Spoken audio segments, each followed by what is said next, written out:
Hello दोस्तों, आज हम लोग DBMS की यूनिट 2 को देखने जा रहे हैं। ये वन शॉट लेक्चर होने वाला है और इसको देखने के बाद आपके 21 नंबर या 23 नंबर जो आते हैं एग्ज़ामिनेशन में, जिसमें से आपके 21 नंबर पक्के हैं अगर आप इन क्वेश्चनों को कर लेते हैं तो चलिए सबसे पहले मैं इंपॉर्टेंट क्वेश्चन बता देता हूँ इस यूनिट के कौन कौन से इंपॉर्टेंट क्वेश्चन हैं। तो सबसे पहला इंपॉर्टेंट क्वेश्चन है यहाँ से जो आता है वो आता है discuss join and it's type with example.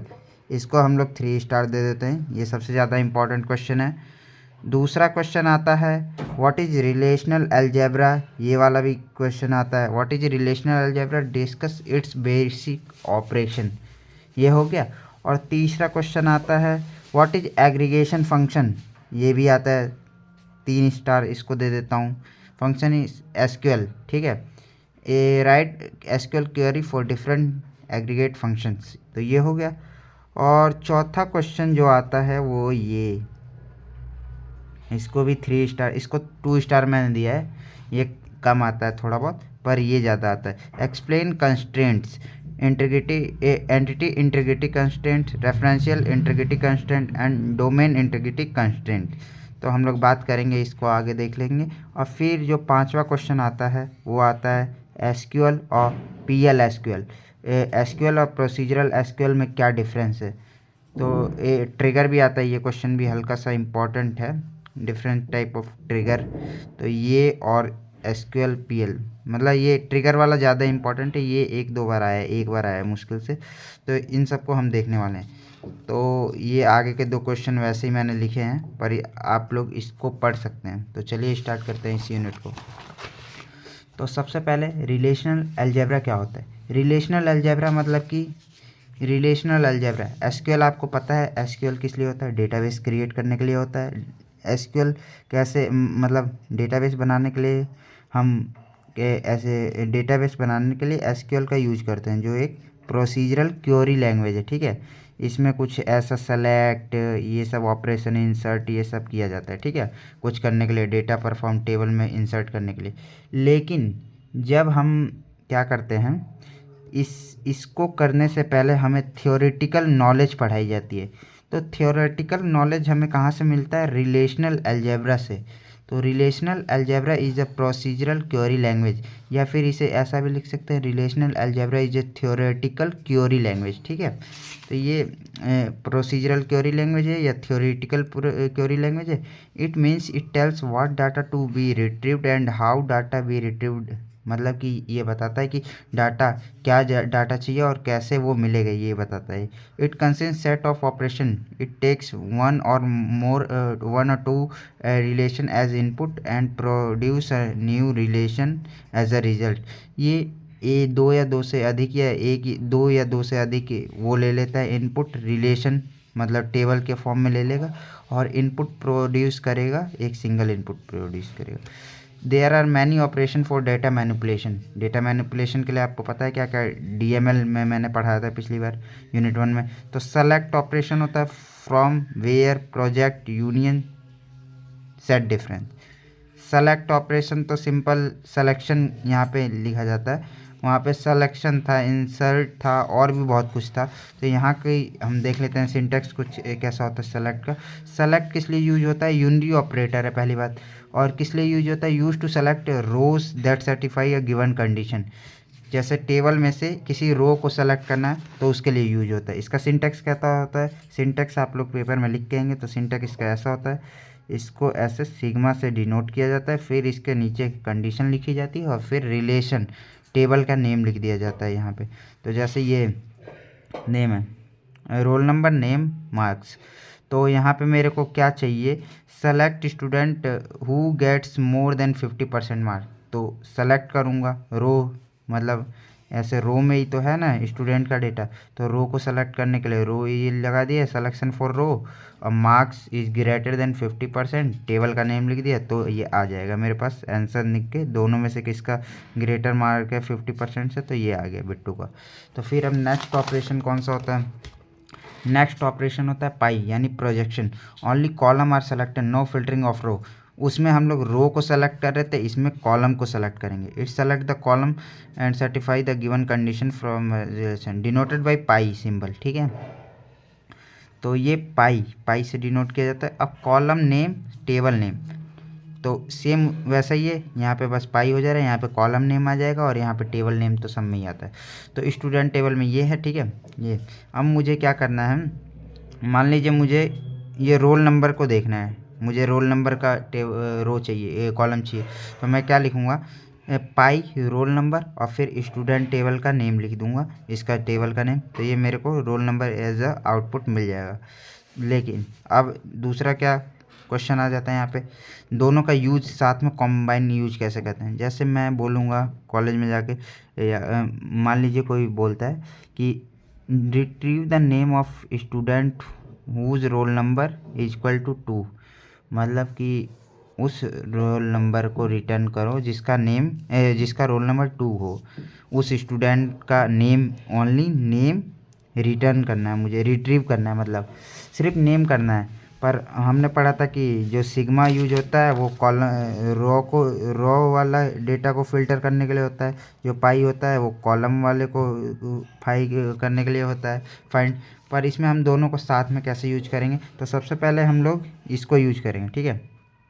सबसे पहले यूज करेंगे हम लोग सिग्मा को। तो सिग्मा लिख देंगे, क्या लिख देंगे, sigma equal to student name लिख देंगे, ठीक है। रोल नंबर जिसका 2 है उसको लिखना है ना। तो roll number equal to 2 condition लिखते थे यहाँ पे। फिर टेबल नेम लिख देंगे, तो इस टेबल का नाम है स्टूडेंट टेबल। तो स्टूडेंट टेबल यहाँ पे लिख देंगे पूरा स्टूडेंट टेबल, और इसको बड़े ब्रैकेट में बंद करके यहाँ पे सेलेक्ट कर लेंगे पाई। अब मुझे स्पेसिफिक कॉलम नेम सेलेक्ट करना है, तो सिर्फ नेम ही तो फाइंड करना है ना, तो नेम लिख देंगे। इससे तो मेरा पूरा रो ये वाला फाइंड होता, जैसे जिसका रोल नंबर 2 है, तो ये मेरा पूरा ये रो होता। लेकिन अब मैंने यहाँ पे पाई भी यूज किया है, तो ये मेरा सिर्फ इतना नेम देगा, बस नेम के लिए। तो चलिए नेक्स्ट क्या है, क्रॉस प्रोडक्ट है। क्रॉस प्रोडक्ट क्या होता है, combine each tuple of one relation with the another tuple of another relation. मतलब ईच टपल, इसके ईच टपल को इसके ईच टपल से कंबाइन करके मल्टीप्लिकेशन करके हम लोगों को रिलेशन फाइंड करना है। आपने मैट्रिक्स पढ़ी होगी, मैट्रिक्स में भी कुछ ऐसा ही होता है कि इसको इससे मल्टीप्लाई करके लिखा जाता है, फिर इसको इससे मल्टीप्लाई करके लिखा जाता है, देन इसको इससे, इनको।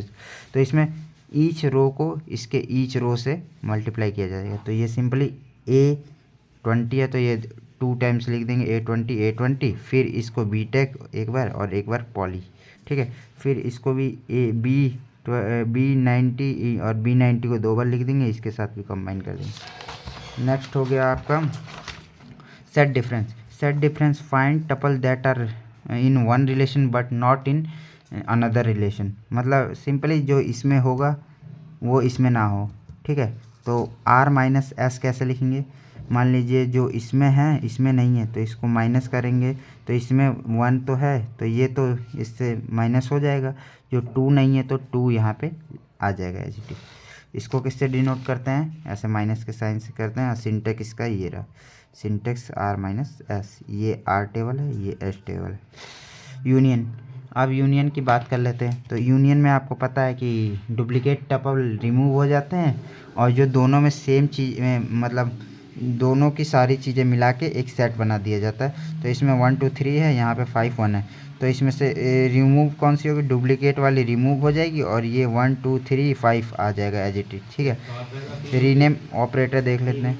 अब रीनेम ऑपरेटर हम देख लेते। रीनेम ऑपरेटर किससे डिनोट किया जाता है, रो से डिनोट करते हैं इसको, ठीक है। तो रीनेम ऑपरेटर किस लिए यूज किया जाता है, रीनेम ऑपरेटर का हम लोग यूज इसके नाम से ही पता चल रहा है कि किसी भी टेबल या उसको रीनेम करने के लिए यूज किया जाता है। जैसे ये यहाँ पे इस टेबल का नाम था क्या, स्टूडेंट टेबल था ना, तो इस स्टूडेंट टेबल को हम लोग S रख देंगे, छोटा नाम। तो ये क्या है, रो।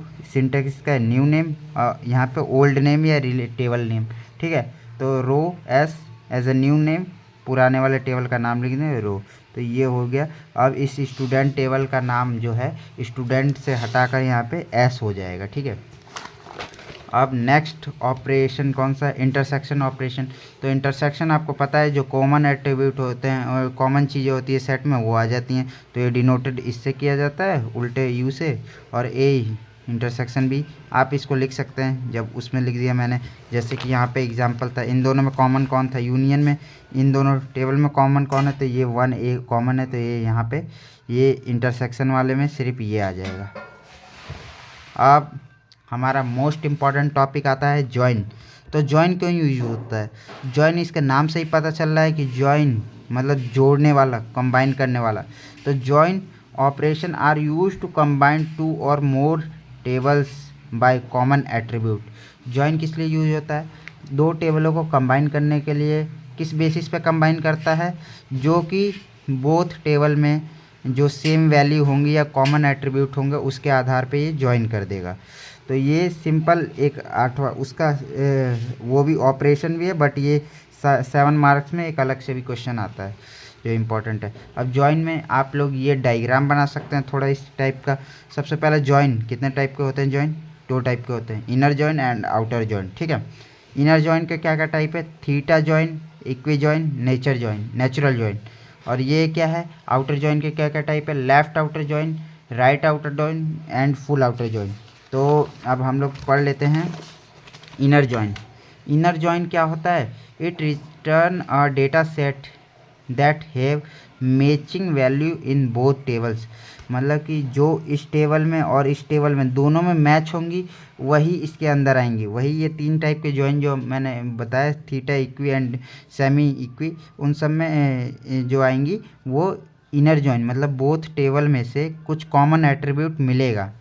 जैसे कि इट रिटर्न्स, ये हो गया it inner join include one those tuple that certify matching criteria. ठीक है, थीटा जॉइन, अब इसमें थीटा जॉइन पढ़ लेते हैं। कंबाइन टपल, सबसे पहले इसमें थीटा जॉइन की जगह मैं आपको नेचुरल जॉइन पढ़ाता हूँ, आपको ज़्यादा समझ में आएंगे। Natural join automatically joins table based on common attribute. ठीक है, इसका सिंटेक्स कैसा होता है? जैसे कि ये टेबल नेम है स्टूडेंट, ये है मार्क्स, तो इन दोनों को हमको ज्वाइन करना है। तो स्टूडेंट यहाँ पे ये साइन लगा देंगे डमरू सा, फिर मार्क्स। फिर अब मेरे को क्या करना है? अब इन दोनों में हमने ज्वाइन कर दिया। अब select star from natural join marks, मतलब select star from natural join करना है मार्क्स के साथ। ठीक है, तो कॉमन एट्रीब्यूट हमारा क्या क्या है इसमें? तो मान लीजिए ये रोल नंबर के बेसिस पे ही हम लोग कॉमन फाइंड करेंगे ना। तो 1 इसमें भी है, 2 इसमें भी है, 1 इसमें भी है, 2 इसमें भी। तो इन दोनों को हम लोग मर्ज कर देंगे और ये हमारा 1 2 रोल नंबर दोनों एक साथ आ जाएगा। फिर ये नेम आ जाएगा AB। अब इसका 1 के सामने 70 है और 2 के आगे 95, तो ये आ जाएगा। ठीक है, अब नेचुरल जॉइन हो गया। अब इसी में मान लीजिए हम कोई कंडीशन लगा देते हैं, greater than, equal to, less than, ये सब कंडीशन लगा देते हैं कि मुझे उस स्टूडेंट के नाम बताओ जिनका मार्क्स 80 नंबर से ऊपर है, तो ये 95 वाला आ जाता। ठीक है, तो इसको हम लोग देख लेते हैं। ये थीटा जॉइन में आते हैं। Combined tuple from different relation whenever the join condition is true.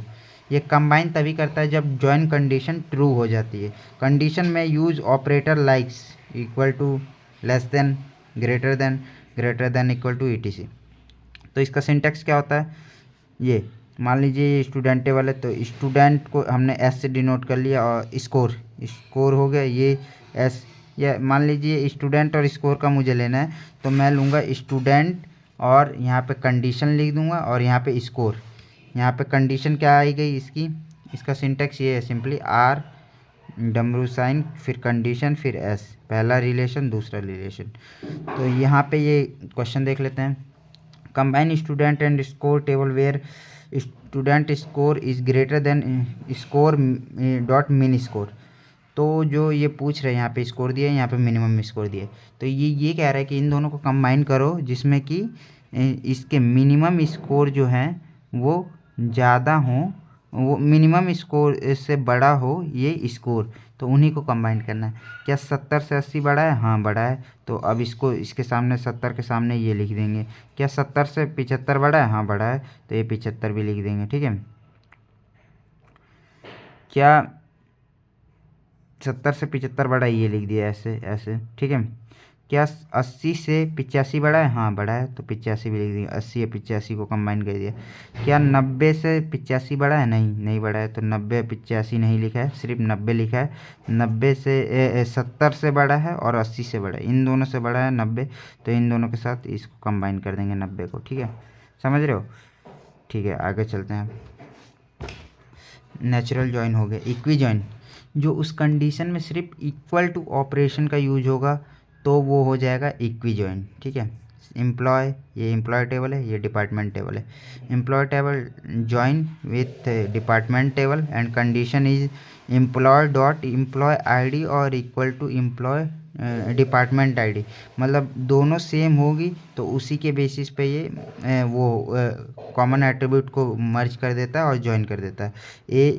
A101 इसका department ID and department ID and इसका भी डिपार्टमेंट आईडी दोनों का सेम है, तो इसको हम मर्ज कर देंगे। ठीक है, अब इनर जॉइन आपने देख लिया कि मैच वैल्यू कॉमन एट्रीब्यूट कुछ ना कुछ दो टेबलों में मिल रहे हैं। ठीक है, या फिर क्राइटेरिया फॉलो हो रहा है, जो मतलब कंडीशन को फॉलो करके ज्वाइन हो रहे हैं। लेकिन आउटर जॉइन में क्या होता है? Used when we want to keep unmatch tuple also in the table. इसमें क्या है कि जो मैच कंडीशन नहीं हो रही है उनको ये रिटर्न नहीं कर रहा है, लेकिन जो आउटर जॉइन में है जो मैच होंगी और जो मैच नहीं भी होंगी उनको भी रिटर्न करेगा। तो रिटर्न यहाँ पे गलत वैल्यू तो डालेगा नहीं, तो जो मैच नहीं होंगे कंडीशन, जैसे employ ID equal to department ID, अगर मैच नहीं हो रहा है दोनों का तो वहाँ पे ये क्या कर देगा, ये तो लाएगा, ये ए आगे बी और सी भी लाएगा। लेकिन अगर दोनों का मैच नहीं हो रही है ये दोनों डिपार्टमेंट आईडी, तो ये यहाँ पे डिपार्टमेंट आईडी के कॉलम में क्या कर देगा, अपना वो कर देगा, क्या कहते हैं, नील लिख देगा, नल वैल्यू लिख देगा या नील लिख देगा। ठीक है, तो देख लेते हैं इसको। तो ये 3 टाइप के होते हैं, हमने देखा था सबसे पहले लेफ्ट आउटर जॉइन, जो लेफ्ट की वैल्यू को बनाए रखता है और राइट की वैल्यू को नील कर देगा। ठीक है, keeps all tuple from left relation, इसको कैसे डिनोट करते हैं? ऐसा साइन बना देंगे डमरू सा और लेफ्ट साइड में ऐसे 2 डंडे से निकाल देंगे, ये दिख रहा है आपको, तो ये हो जाएगा लेफ्ट आउटर जॉइन। तो लेफ्ट आउटर जॉइन में जैसे ये आर और ये एस टेबल है, 1 2 3 P Q R, P Q S हो गए, ये एक्स वाई जेड हो गए एस में। तो अब मुझे इन दोनों को कंबाइन करना है with the help of left outer join. Then we consider ABC 3 columns name attributes हो गए। अब ये 1 2 3 लेफ्ट आउटर जॉइन, लेफ्ट की वैल्यू पूरा आप लोग यहाँ पे उतार देंगे। ठीक है, और राइट की वैल्यू में जो जो मैच होगा, पी के सामने, यहाँ पे पी के सामने एक्स है तो एक्स मैच हो गया, क्यू के सामने वाई है तो वाई हो गया, आर के सामने यहाँ पे आर के सामने कुछ है ही नहीं, तो यहाँ पे आर के सामने के वैल्यू नहीं है, तो वहाँ पे क्या कर देंगे, नल वैल्यू शो कर देंगे। ये राइट आउटर जॉइन राइट की वैल्यू को बनाए रखता है, मतलब ये वाली टेबल सेम यहाँ पे लिख देंगे। फिर उसके बाद पी के सामने पी क्यू आर, अब इन तीनों में कॉमन एट्रीब्यूट है। अब इसके सामने देखेंगे तो 1 है, क्यू के सामने 2 है, लेकिन एस के सामने तो कुछ इसमें दिया ही नहीं है, तो इधर वाला नल कर देंगे। ठीक है, इसको राइट वाले को राइट साइड में ऐसे कर देंगे, तो ये डिनोट इससे होता है फुल आउटर जॉइन।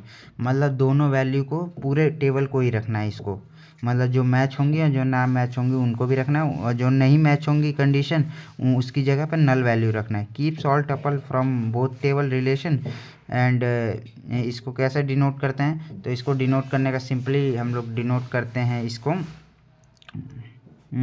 ये डमरू सा बना के और ऐसे कर देते हैं। ठीक है, तो ये हो जाए फुल आउटर जॉइन। तो इसमें ये दोनों टेबल रहेंगी, तो इसको भी लिख लेंगे ऊपर, इतने में मैंने इसको लिख लिया है, फिर इसको लिख लिया है, इसको P X Q Y, Q यहाँ तक मैच हो गया, आर यहाँ तक हो रहा था तो आर इसको यहाँ तक लिख दिया, एस यहाँ पे लिख दिए।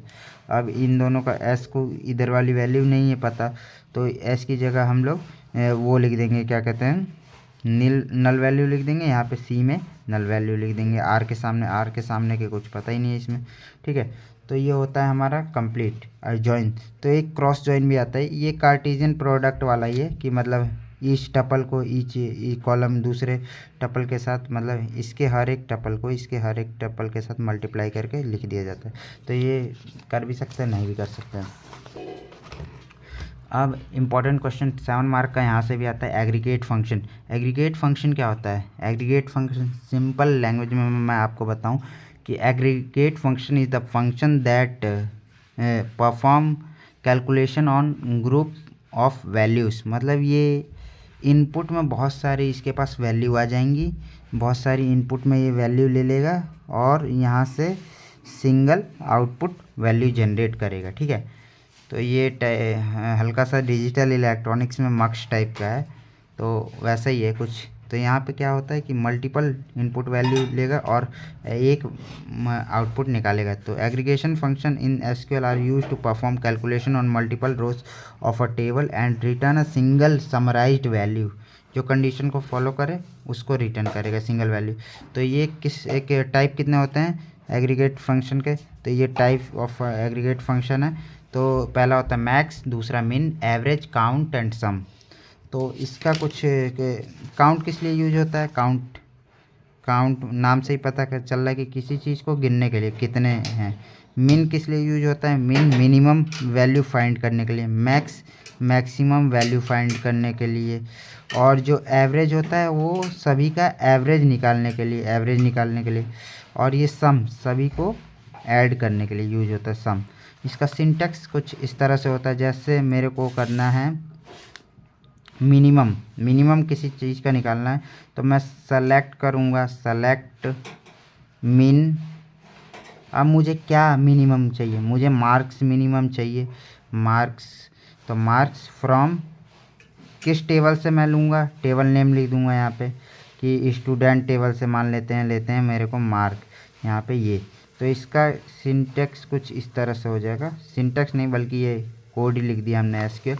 सिंटैक्स इसका ऐसे हो जाता है, मिन का मिन ऐसे लिख दिया जाता है, या फिर एक और हो जाता है मिन, इसके अंदर मिन या तो हम ऑल वैल्यू सेलेक्ट करेंगे, ऑल वैल्यू में से मिनिमम सेलेक्ट करेंगे ऑल, या फिर डिस्टिंक्ट। तो ये हो जाएगा एक्सप्रेशन, यहाँ पे लिख देंगे एक्सप्रेशन। ठीक है, तो ये हो गया इसका सिंटैक्स। सभी का सिंटैक्स ऐसा ही लिखना है, यहाँ पे बस आपको फंक्शन का नाम बदल देना है, मैक्स में मैक्स कर देना है, एवरेज में एवरेज, या मिन में मिन कर देना। तो काउंट फंक्शन किस लिए यूज होता है, ओवरव्यू हमने ले लिया। Count function are the used for count the number row in database table. It can works on both numerical and numerical data types. ठीक है, न्यूमेरिकल और नॉन न्यूमेरिकल डेटा टाइप्स पे ये वर्क करता है। इसका सिंटैक्स ये रहा जो मैंने आपको बताया, काउंट, फिर क्या पूरा सेलेक्ट करना है पूरे में से तो स्टार लिख देंगे, अगर कुछ पार्ट सेलेक्ट करना है तो डिस्टिंक्ट लिख के एक्सप्रेशन लिख देंगे। तो यहाँ पे प्रोडक्ट टेबल है हमारे पास, तो प्रोडक्ट टेबल है, इसको देख लेते हैं। तो यहाँ पे ये टेबल है, तो टेबल में क्या है, select count star from product table. Count करना है स्टार, मतलब इस टेबल कितने टपल है, रो हैं, इसमें रो को ये रिटर्न करता है डिफ़ॉल्ट में। तो ये यहाँ पे चार कितने रो हैं, 1 2 3 4, 4 रो है, तो 4 को आउटपुट कर देगा ये। ठीक है, अब दूसरा एग्रीगेट फंक्शन क्या था, सम एग्रीगेट फंक्शन। तो ये सम किस लिए यूज होता है, सम करने के लिए। सम सेलेक्ट सेम लिखते हैं, calculate the sum of selected column, it works only on numerical field, मतलब न्यूमेरिक डेटा पे ही सिर्फ वर्क करता है। तो इसका ऐसा हो जाएगा, सेलेक्ट सम, कॉस्ट लिखेंगे यहाँ पे, हमें क्या सम करना है, कॉस्ट का सम करना है, तो फ्रॉम प्रोडक्ट टेबल। तो कॉस्ट यहाँ पे ये टेबल थी, तो यहाँ पे कॉस्ट कितनी हो जाएगी, इन सबको सम करके लिख देगा, 20 30 50 50 100 160 हमारा कॉस्ट सम हो जाएगी। ठीक है, तो ये वो आ गया। एवरेज क्या हो जाएगा, यूज टू कैलकुलेट एवरेज। तो ऐसे ही सेम इसका सिंटैक्स है। और एवरेज क्या होता है, जैसे कि एवरेज आपने सुना होगा, सम ऑफ कॉस्ट। ठीक है, अब ब्रैकेट डिवाइडेड बाई कितने टोटल नंबर में डिवाइडेड है। ठीक है, सम का आपको वो फॉर्मूला पता होगा, तो ये वही होता है कि एवरेज कॉस्ट लिख देते हैं इक्वल टू 40 आगे। कॉस्ट का एवरेज ये कितना है, ये टोटल 160 थे और कितने बंदों में बटे हैं, तो 4 बंदों में बटे हैं। तो 160 डिवाइड बाई 4, तो एक का हमारे पास एवरेज आ जाएगा 40, आंसर आ जाएगा। मैक्सिमम फंक्शन किस लिए यूज होता है, use to maximum value, find maximum value the selected column. ठीक है, कॉलम की मैक्सिमम वैल्यू को फाइंड करने के लिए होता है। This function determine the large value of the selected value of a column.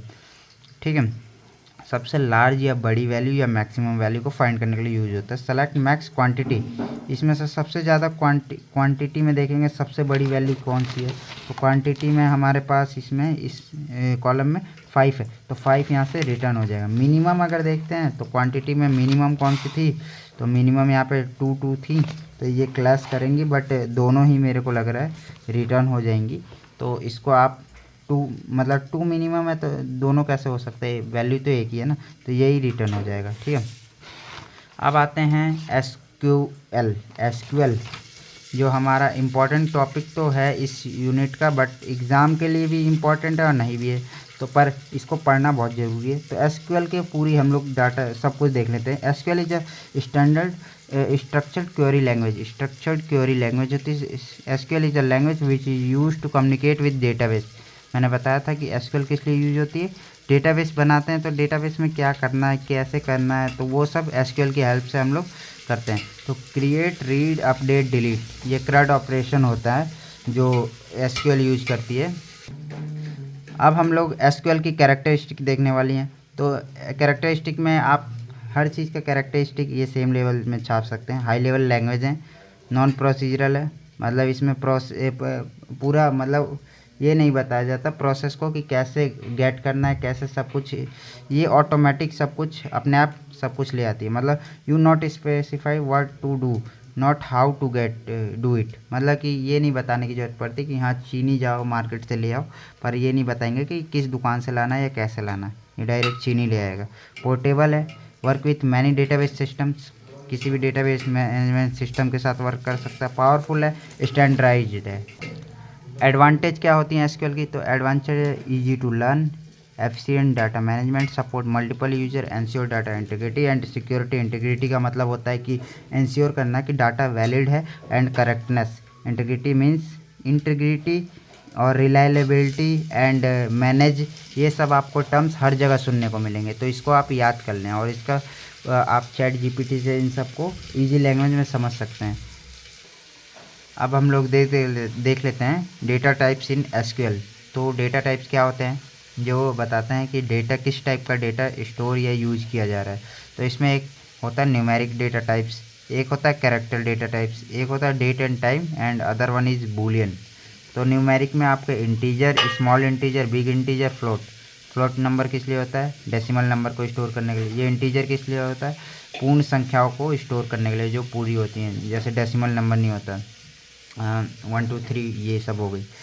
और ये कैरेक्टर किस लिए यूज होता है, कैरेक्टर या स्ट्रिंग, मतलब ABCD के नेम या उस सबको स्टोर करने के लिए। तो ये 2 तरह के होते हैं, कैर और वेर कैर।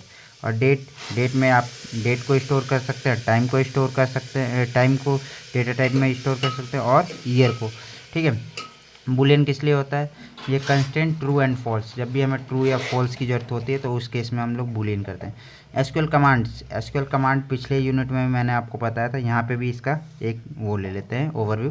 तो DDL डेटा डेफिनेशन लैंग्वेज, इसमें मतलब क्रिएट किया जाता है, टेबल को डिलीट किया जाता है या ड्रॉप किया जाता है। ठीक है, डेटाबेस के स्ट्रक्चर और टेबल को, जैसे ये टेबल मैंने डेटाबेस में बना दी। ठीक है, अब इसको बना दी और इसमें क्या क्या एट्रीब्यूट्स हैं ये सब, और ये डिलीट करने के काम आता है। ठीक है, अब DML डेटा मैनिपुलेशन लैंग्वेज, अब इसमें क्या क्या मुझे वो डालना है, इंसर्ट करना है, क्या क्या वैल्यू या क्या क्या अपडेट करना है या क्या क्या डिलीट करना है, तो ये सब हो जाएगा डेटा मैनिपुलेशन लैंग्वेज में।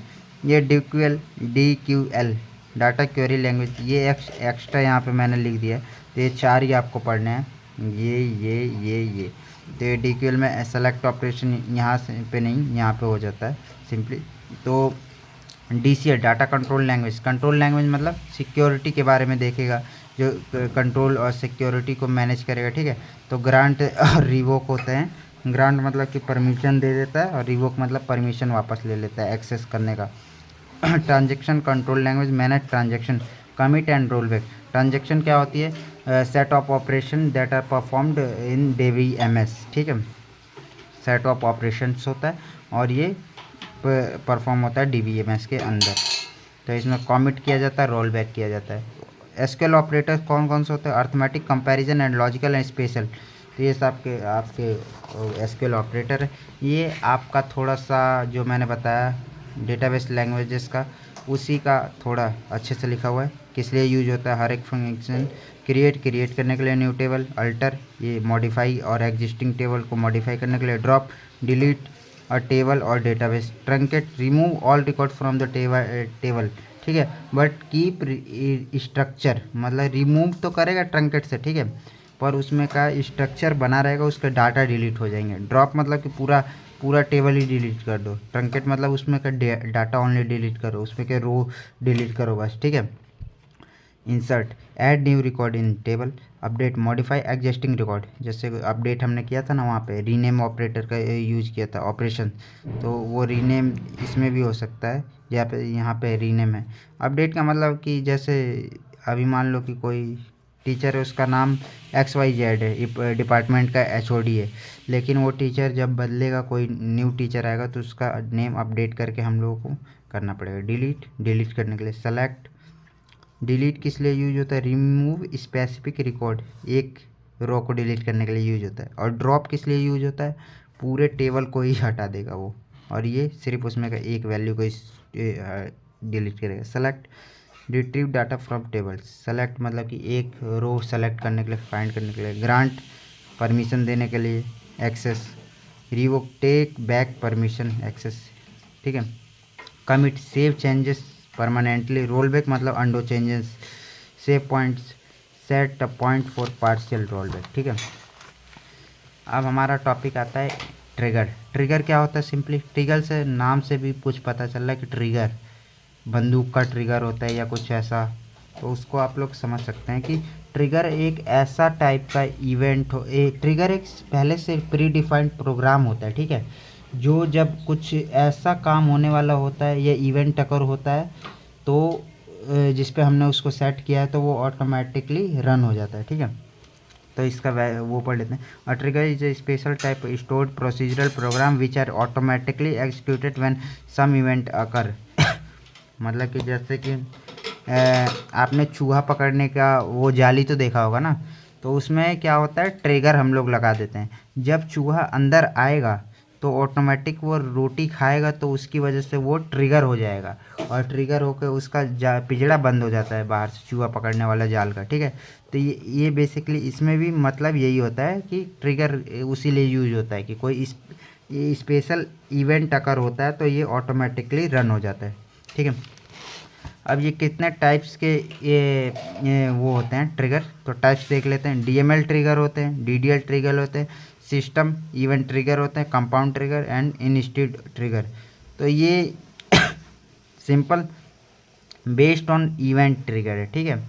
तो ये बेस्ड ऑन इवेंट ट्रिगर है, तो ये आपका इम्पोर्टेंट नहीं है, ये नीचे वाला इम्पोर्टेंट है। Types of trigger by event, मतलब इवेंट के होने पे बेस्ड ऑन टाइमिंग के बेस पे जो होते हैं ट्रिगर, उसको कहा जाता है, इम्पोर्टेंट है।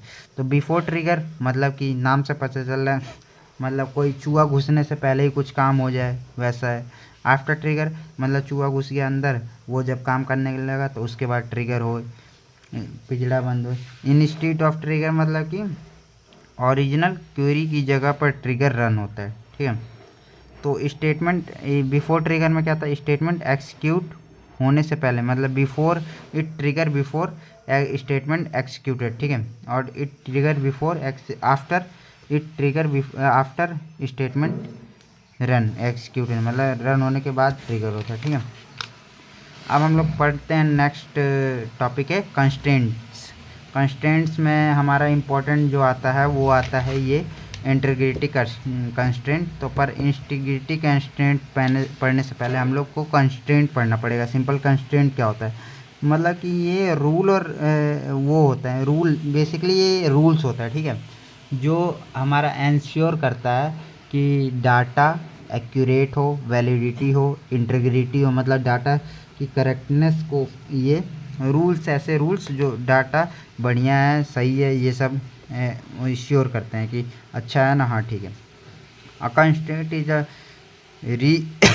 रेस्ट्रिक्शन और कंडीशन अप्लाइड ऑन कॉलम और table to prevent invalid data from being entered, मतलब एक रेस्ट्रिक्शन होते हैं या कंडीशन होती है अप्लाइड ऑन टेबल या टेबल कॉलम या टेबल पे अप्लाइड होती है, जो कि इनवैलिड मतलब कि बेकार डेटा या गलत डेटा एंटर्ड होने से रोकते हैं।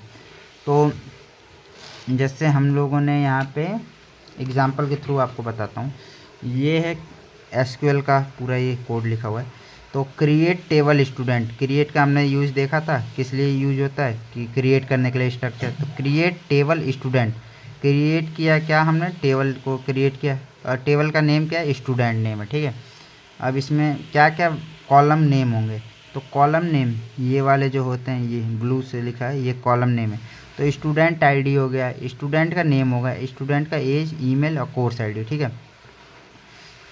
अब क्या देखते हैं, स्टूडेंट आईडी किस टाइप का डेटा टाइप है, डेटा टाइप हमने पढ़ लिया है, डेटा टाइप इंटीजर टाइप का है तो इंटीजर, और नेम किस टाइप का, ABCD वाला है तो यहाँ पे वेर कैर यूज होगा, ठीक है। एज किस टाइप का, इंटीजर है तो ये इंटीजर टाइप का हो जाए। अब इसके आगे की वैल्यू होती है जो की हमने पढ़ा था, की का concept, primary key uniquely identify for from each row from a table, ठीक है। तो ये किसके द्वारा चूज की जाती थी, डेटा एडमिनिस्ट्रेटर के द्वारा चूज की जाती है कैंडिडेट की में से, ठीक है। तो यही होते हैं कंस्ट्रेंट्स जो हमारा ये डिफाइन करे कि ये स्टूडेंट आईडी ही प्राइमरी की है इस टेबल का, ठीक है। स्टूडेंट आईडी की हेल्प से हम यूनिकली किसी भी स्टूडेंट को फाइंड कर सकते हैं उसके स्टूडेंट आईडी की हेल्प से। अब नेम वेरकर 50, ये यहाँ पे नेक्स्ट कंस्ट्रेंट्स ये आ गया। तो ये वाला कंस्ट्रेंट क्या है, नॉट नल, मतलब ये नेम किसी भी स्टूडेंट का नॉट नल, मतलब कि खाली नहीं होना चाहिए, हम स्पेस नहीं छोड़ सकते। तो ये बेसिकली क्या है, ये प्राइमरी की नॉट नल, ये चेक कर रहा है कि एज 18 से ऊपर ही होनी चाहिए। तो ये सब क्या है, रूल्स एंड रेस्ट्रिक्शन है। अगर यहाँ पे मैं खाली छोड़ता हूँ इस जगह में, नेम की जगह कुछ भरूंगा ही नहीं, रोल नंबर भर के काम चलाऊँ, तो वो लेगा ही नहीं, वो रूल्स कहेगा कि नहीं भाई तुम इसमें खाली नहीं छोड़ सकते, नॉट नल है, तो इसको तुम्हें भरना ही पड़ेगा। तो मतलब वो रूल है, रूल और रेगुलेशन है जो डेटाबेस को सही होने में मदद करते हैं। अगर नहीं भरा तो डेटाबेस तो गलत है, कुछ मतलब ही नहीं बनता। ये चेक किस लिए यूज होता है, चेक करने के लिए कि स्पेसिफिक कंडीशन फॉलो कर रहा है या नहीं।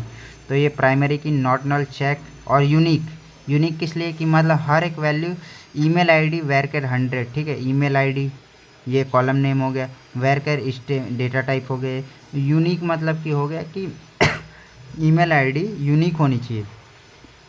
दो बंदों की ईमेल आईडी अगर दो जगह सेम एंटर करेंगे तो डेटाबेस एरर शो करेगा। तो ये हमारे होते हैं कंस्ट्रेंट। तो पर्पस ऑफ कंस्ट्रेंट क्या होता है, इनका क्या ही पर्पस हो सकता है, डाटाबेस को सही करते हैं, ठीक है। उसमें इंटीग्रिटी का वो करते हैं, प्रिवेंट इनवैलिड और इनकंसिस्टेंट डेटा, मतलब इनवैलिड और इनकंसिस्टेंट डेटा को एंटर होने से बचाते हैं। अब इंटीग्रिटी कंस्ट्रेंट, ये इंपॉर्टेंट टॉपिक है, इसको आप लोग ध्यान से देख लेते हैं। तो integrity constraint are rule define in database maintain the data accuracy and reliability. तो देख लेते हैं इसको क्या बताया गया है यहाँ पे। वो रूल्स हैं जो इंश्योर करता है कि डेटाबेस में स्टोर डेटा सही है, कंसिस्टेंस है और रिलायबल है। तो मैंने बताया था कि ये 3-4 आप लोग ये रिलायबिलिटी याद कर लें, data accuracy, consistency and integrity, ये सब ऐसे कीवर्ड्स हैं जो आप डेटाबेस में कैरेक्टरिस्टिक में आप यूज कर सकते हैं। जैसे किसी भी चीज़ का डेटाबेस का कैरेक्टरिस्टिक पूछे तो आप रिलायबल बता सकते हैं, कंसिस्टेंट बता सकते हैं और इंटीग्रिटी बता सकते हैं। तो इंटीग्रिटी का मतलब वही होता है कि इंटीग्रिटी का मतलब होता है कि वो इंश्योर करे कि वो सही है, इनवैलिड डेटा है, not invalid data, invalid data नहीं है वो। कंसिस्टेंट का मतलब हो गया कि डाटा, जैसे मेरे को 2000 रुपये अपने दोस्त के पास भेजना है, तो मैंने उसको 2000 भेज दिया, उसके अकाउंट में 0 रुपये थे, अब मेरे अकाउंट में 4000 रुपये था, ठीक है। तो डाटा भेजने से पहले 2000 रुपये, दोनों के अकाउंट का कॉस्ट कितना था, दोनों के अकाउंट में कितने पैसे टोटल मिला के, उसके मेरे में 4000, उसके में 0, तो दोनों का मिला के 4000, ठीक है। पर मैंने उसमें 2000 भेज दिया, उसके बाद मेरे अकाउंट में कितने बचे, 2000। तो उसके अकाउंट के 2000 और मेरे अकाउंट के 2000 मिल के भी 4000 होने चाहिए, मतलब कि कंसिस्टेंट होना चाहिए। ट्रांजैक्शन करने से पहले और ट्रांजैक्शन करने के बाद भी दोनों वैल्यू सेम होनी चाहिए। अगर सेम नहीं होगा तो वो इनकंसिस्टेंस होगा, अगर सेम होता है तो इसी को कहते हैं कंसिस्टेंस डेटाबेस, ठीक है। अब ये टाइप कितने होते हैं कंस्ट्रेंट्स के, तो ये इसमें ये वाला इंपॉर्टेंट है, entity, domain and referential integrity, entity integrity constraint entity. तो सबसे पहले हम लोग इसको देख लेते हैं एंटिटी कंस्ट्रेंट को। तो एंटिटी कंस्ट्रेंट का ये रहा नीचे, ensure that every table has unique and not null identifier primary key. मतलब इसको हर एक टेबल में, इसका रूल क्या कहता है कि हर एक टेबल में, ये रूल है सिंपली, ये सारे रूल है कंस्टेंट मतलब। तो इसका रूल क्या कहता है कि हर एक टेबल में एक प्राइमरी की होनी चाहिए। अब प्राइमरी की तो होगी, ठीक है, जिसकी हेल्प से हम लोग यूनिकली आइडेंटिफाई करेंगे किसी भी यूरो को।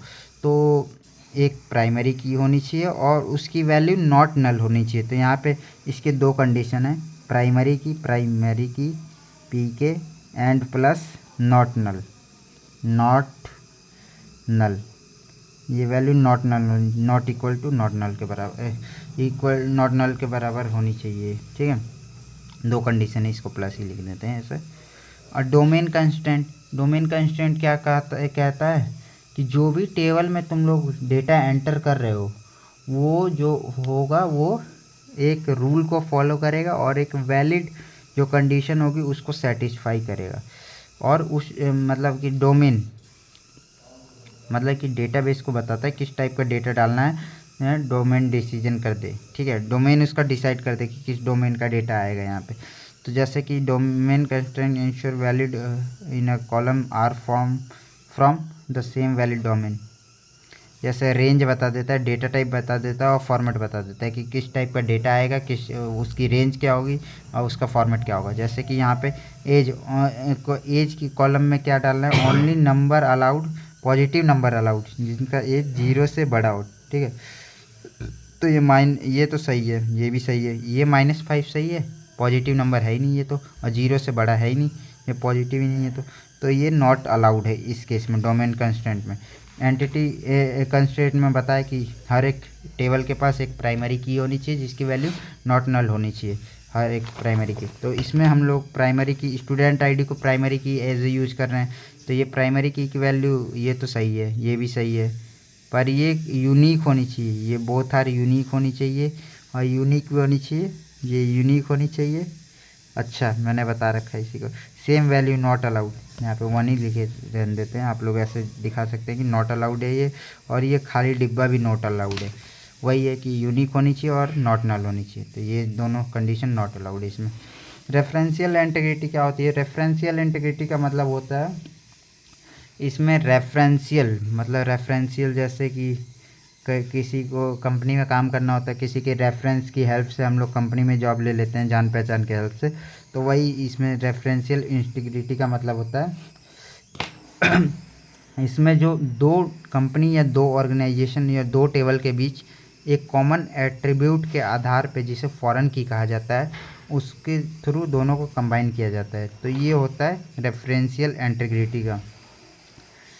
तो ये बताता है कि यहाँ पे लिखा है मैंने, रिटेल टू फॉरेन की जो डाटा को प्रेजेंट टेबल में होगा वही चाइल्ड में आएगा। अच्छा, जैसे कि ये मेरा ये हो गया पेरेंट टेबल, ठीक है।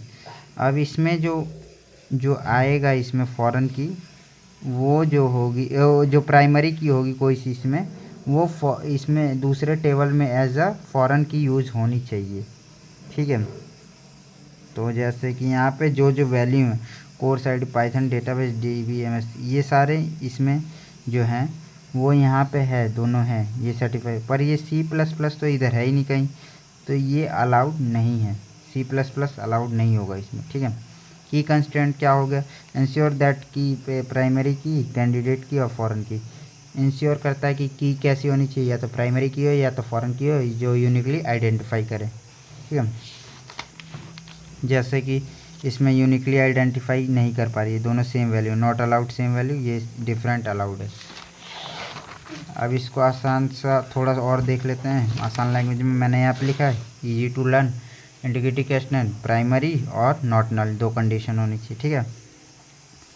और ये क्या है, रेफरेंशियल इंटीग्रिटी, फॉरेन की मस्ट मैच विथ प्राइमरी की। फॉरेन की मतलब कि जो दूसरी फॉरेन की वो होती है जो पहली टेबल की प्राइमरी की दूसरी टेबल में कहीं पे भी आ जाए तो उसे फॉरेन की कहा जाता है। तो ये होता है फॉरेन की का कॉन्सेप्ट। फॉरेन की मस्ट मैच विथ प्राइमरी की, वो पहली टेबल में प्राइमरी की होगी, ठीक है, ये मैच करना चाहिए।